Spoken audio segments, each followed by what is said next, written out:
Le tape de NinjaTrader 8 et comment bien l'utiliser. Donc ici je vais te faire une petite démonstration assez sympa sur le micro parce que j'ai déjà fait ma petite journée sur Mini, donc je vais passer sur le micro pour te montrer un peu comment je vais exécuter des ordres grâce au tape et en même temps je vais te montrer comment le configurer. Donc j'espère que tu vas bien, en tout cas moi ça va, et si cette vidéo te plaît n'hésite pas à mettre un petit like et un petit commentaire et pourquoi pas t'abonner si c'est pas déjà fait. Donc tu vas dans nouveau ici, tu vas dans TS, donc le Time and Sell, et là en fait tu vas faire clic droit, enlever la cotation, enlever plus d'onglets, sélectionner l'instrument de ton choix, donc moi ça sera le S&P 500, puis faire propriété ici, et tu vas voir que cet outil il est magique. Pourquoi? Parce qu'en fait il va te donner quelque chose d'assez sympa. Alors taille de bloc commercial, donc un gros acheteur ou un gros vendeur doit être signalé si bien sûr on a plus de 150 contrats exécutés. Ici je vais le mettre en gras, je vais le mettre en 18 et je vais tout simplement mettre une taille de contrat minimum pour filtrer le taille, pour pas avoir beaucoup d'ordres comme ici, parce que voilà ça sert pas à grand chose. Du coup on va utiliser que les ordres en minimum agressif et donc on va appliquer. Donc si on applique, on a déjà quelque chose qui ressemble à ça. Ici surtout demande à fond, donc on va mettre un fond gold et là on va mettre un fond noir. Ici on va mettre un fond rose, magenta, et là on va mettre un fond blanc. Voilà, et ça va nous donner un truc comme ça. Voilà, comme ça. Vous voyez, hop, des petites frappes jaunes comme ça. Voilà, bon, moi je l'ai déjà ici, donc pour vous montrer, voilà, je l'utilise déjà. Et je vous montre une petite action, par exemple ici, à 18h07, regardez ce qui s'est passé, vous allez voir, c'est magique. On a une grosse attaque acheteuse, ok? C'est-à-dire que les acheteurs en fait ont pris la main à 18h077, mais regardez ce qu'on a eu, acheteur piégé.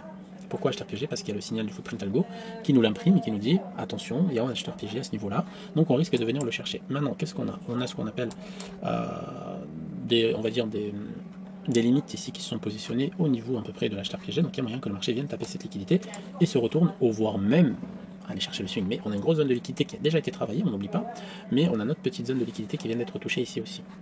Donc là, ce que je vais faire, c'est que tout simplement, je vais regarder sur le tape si on a de l'agressivité. Est-ce qu'on a un fond de mouvement acheteur? Ok, c'est ça que je vais rechercher de temps en temps. Alors, sur des plus hauts, si on a des grosses attaques en déséquilibre acheteuse, c'est que c'est la fin du mouvement. Il faut bien sûr voir le volume sur le moment. Donc là, on commence à avoir des tapes un peu vendeuses, ok, avec un gros volume ici de 2682 sur cette bougie pour le moment, ce qui est supérieur à la bougie suivante. Oula. Donc voilà, ici, signal Z, mais on n'a pas d'épuisement d'acheteurs pour le moment.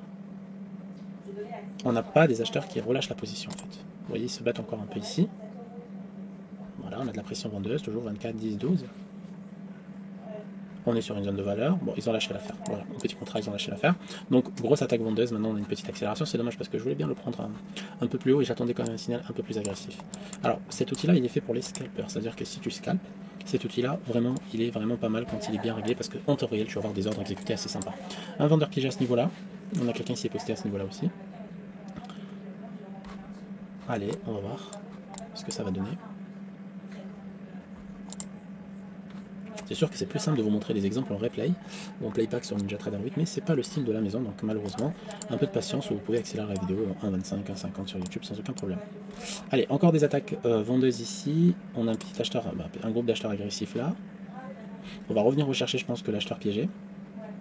Le vendeur piégé, pardon. Ça n'a pas l'air de passer. Hein. On va se positionner là. On va se positionner rapidement. Juste un petit scalp comme ça. Voilà, on est déjà BE, hein. Peu importe le résultat, on s'en fout, mais c'était juste parce qu'il y avait une zone d'absorption. Et il y avait aussi ce qu'on appelle un vendeur piégé, donc on a pu prendre la position. En plus, on avait une fin de mouvement avec le déséquilibre vendeur sur un niveau technique, hein, parce qu'on est quand même sur un niveau de point of control sur le volume session tout simplement. C'est vraiment pas mal. Maintenant, est-ce que ça va continuer? Je sais pas. Le TP il est pas très loin.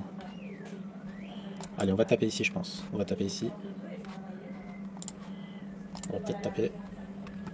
On va conserver les profits parce qu'on cherche quand même une vente, on n'oublie pas. 85, 82, c'est pas mal. Allez, c'est là que ça va être intéressant. Je veux voir si les acheteurs s'épuisent ou pas. C'est un gros déséquilibre et un gros volume sur le moment. Voilà, un petit stop, c'est pas grave, c'est très très bien. Petit profit. Encore un acheteur piégé. Mais quand même, on a des groupes agressifs ici, mais il n'y a pas de déséquilibre encore. Nous, ce qu'on recherche, c'est le déséquilibre à chaque fois. Donc là, on va venir retaper cette zone. En temps normal, je peux vendre. Ok, on a déjà des acheteurs qui commencent à relâcher un peu. Je vais essayer ici. Au moment.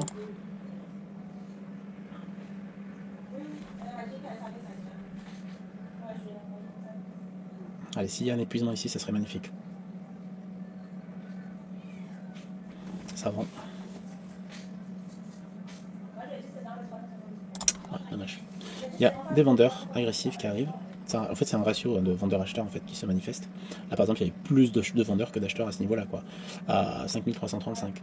Là, il y a plus d'acheteurs que de vendeurs, etc.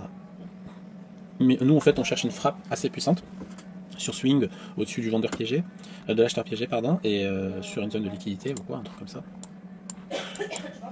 Allez, on a des achats en masse à ce niveau-là, mais ils sont absorbés, vous voyez.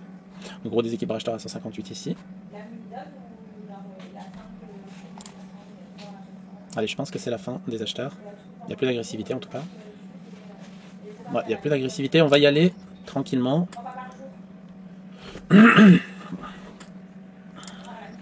On baisse un peu. Dommage, pas de prix. En fait, j'attendais le moment, j'ai mis en limite exprès, parce que je me suis dit, on peut venir taper à 35, on va avoir une unité taper à 35, vous voyez, regardez, avec un achat, avec des acheteurs agressifs. Et regardez derrière, il n'y a que de la contrepartie vendeuse. Regardez 100 ici, 10 ici, 16 ici, 22 ici, 19 ici. Donc on a eu un seul déséquilibre ici. Donc là, en fait, sur des plus hauts, une agressivité acheteuse, en fait, peut être interprétée comme un signal de retournement. Ou regardez, il n'y a que des vendeurs agressifs qui tapent agressif au-dessus de 10 contrats minimum. Là, on a quand même un beau setup. Quand on regarde rapidement, ok, pas ça. Quand on regarde rapidement la Pro Suite, ok, on arrive sur des plus hauts, mais par contre, on n'est pas sur des levels algorithmiques. Donc ça, c'est embêtant. Mais bon, là, on fait confiance au tape et au carnet. Et bien sûr aux zones d'absorption. Donc on est sur des zones de liquidité, on va dire. Encore un acheteur qui s'est manifesté, mais ah non, c'était celui de voilà. Pour le moment, ça va pas aussi vite parce que le flux reste quand même acheteur. Vous rappelez que le flux il était acheteur, donc là ça allait très très vite pour l'achat. Pour de la vente, ils ont du mal. Ils ont du mal, il y a beaucoup d'équilibre à ce niveau-là. Après, ça reste une zone qui a déjà été travaillée plusieurs fois.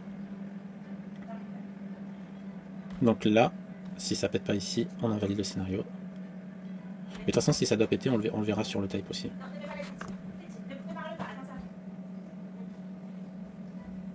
Ça rejette. Vous voyez, par exemple, malgré tous les acheteurs qui ont tapé ici en agressif, ça rejette. Les 5338, en fait, ils font le boulot pour le moment.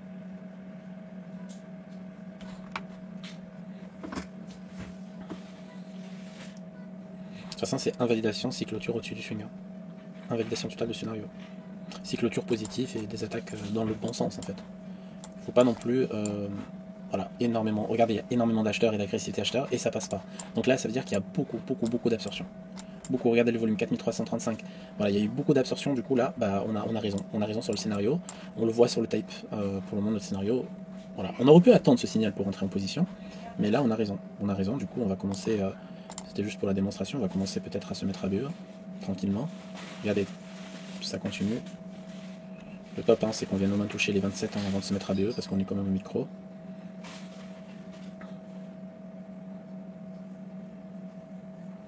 Allez, j'attends un peu pour pouvoir sécuriser.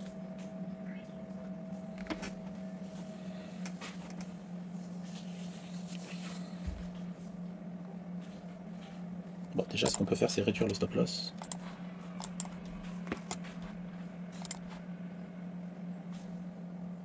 Voilà, venir chercher ici plus bas, ça serait magnifique. Entre 28 et 25, ça serait bien. Se mettre à BE après sur des zones de valeur, par exemple, à peu près à 32, c'est pas mal. Déjà, ce qui est bien, c'est qu'on a vu notre signal. Et on a vu notre signal, et en fait, ce qu'on a fait, c'est qu'on s'est mis à BE.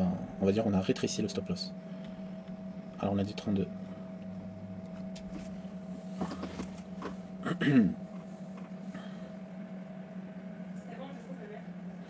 Alors, on va essayer de sécuriser assez rapidement parce que là ça commence à être un peu long comme vidéo, mais j'espère que vous avez compris en fait le concept. Après c'est ultra développé hein, dans la ProSuite V5, le lien est en biographie. Donc voilà. Allez, on casse 29.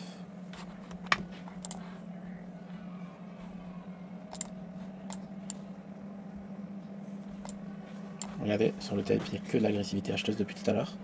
Et ça fait 2 minutes, on n'a rien en fait. Pas 2 minutes. On commence à voir un peu là, ici 10, 30, 22, mais ça bouge pas. Ça bouge pas, ils sont toujours au même endroit. Il y a de l'agressivité, il y a du déséquilibre acheteur, mais ça ne bouge pas du tout. Pourquoi? Parce qu'ils se font bouffer en fait. Parce qu'il y a des vendeurs qui doivent taper, taper, taper, taper, taper en continu. Bah, du coup, ils n'arrivent pas. Voilà.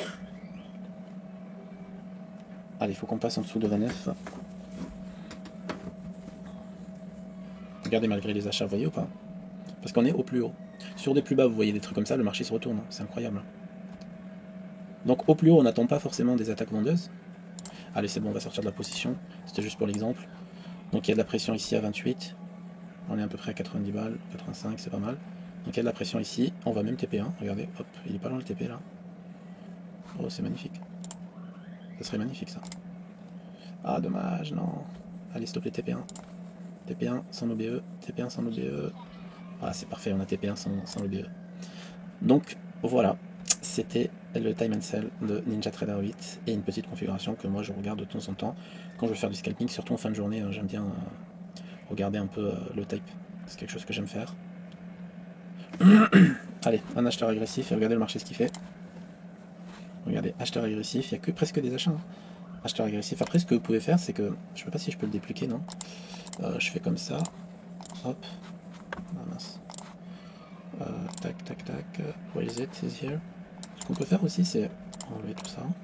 Pour ceux qui veulent vraiment beaucoup plus d'agressivité, vous mettez par exemple 2. Vous mettez 300. Et là, 18. On peut voir aussi de cette façon, et on peut voir des déséquilibres sur du court terme. Voilà. Allez, j'espère que cette vidéo t'a plu. En tout cas, si ça t'a plu, n'hésite pas à mettre un petit like, un petit commentaire et t'abonner si c'est pas déjà fait. On se retrouve la prochaine fois.